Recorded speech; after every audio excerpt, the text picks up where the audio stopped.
Hi guys, in this video I am going to show you how to download games on your laptop. So let's get started. First, open Google Chrome or any browser on your laptop. Now go to a trusted gaming platform such as Steam. To do this, type store.steampowered.com in the address bar and press enter. Link in description. Once the website opens, click on the Install Steam and again click on Install Steam button and download the Steam setup file on your laptop. After the download is complete, open the setup file and install Steam on your laptop. When the installation is finished, open Steam and log into your account. If you don't have an account, you can create one for free. Now use the search bar inside Steam to find the game you want to download.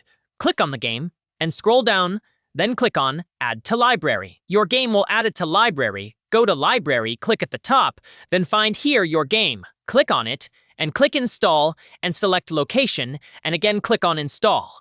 The game will start downloading, and once the download is complete, you can click Play to start the game. That's it! This is how you can easily download and play games on your laptop.